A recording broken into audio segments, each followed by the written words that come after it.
The hospital arranged a sperm donation program. My fiancé signed his name and clearly asked to donate to his female brother. When I heard the news and went to confirm it, I saw both families already seated together, holding a family dinner to celebrate the pregnancy. Among the happy talk and laughter, the female brother seemed to suddenly think of something and asked, "Oh, right, Adriel, Have, you thought about how you're going to explain this to Azalea Ashbourne?"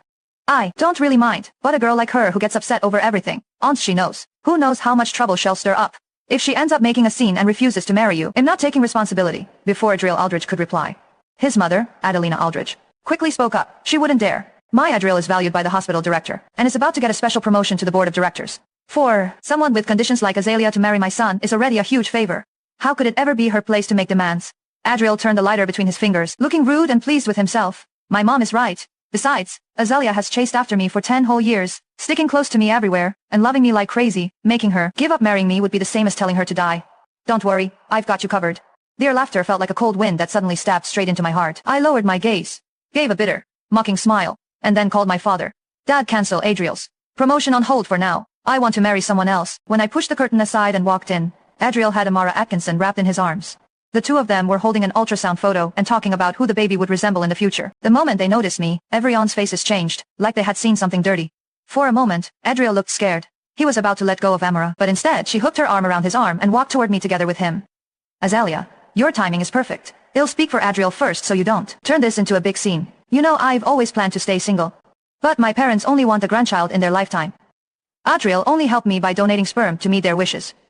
If you're upset about anything, take it out on me. Don't put pressure on him. Before I had a chance to respond, Adelina also rose and stepped in to smooth things over. That's right, Azalea. This was something we all agreed on. We've known Amara since she was a child. She's always been a playful, mischievous tomboy. She would never do anything to damage your relationship. You can rest easy. And besides, the baby already exists. We can't just ask her to end it and carry that guilt. Can we? You're a woman too. You shouldn't be so heartless. Watching this family switch faces so easily depending on who they spoke to. I only felt chilled and faintly amused. I removed the ring from my finger and tossed it toward Adriel. You're thinking too much. I came here only to call off the engagement. Adriel, we're breaking up. Adriel immediately put on that familiar look that said, "Here, it goes again." That sounded reasonable enough. Ever since Amara returned to the country, I had mentioned breaking up at least 10 times. And every single time, I ended up being the one to calm myself down, then quietly go back to him again. He probably felt sure that after staying with him for 10 years, I wouldn't be able to find anyone better anymore. He pressed his fingers to his forehead. Do you really need to cause trouble in front of my family? Azalea, if it weren't for me pushing for it, my parents wouldn't have even considered your background at all. Not to mention agreed to let me marry you. Besides, there is nothing between Amara and me.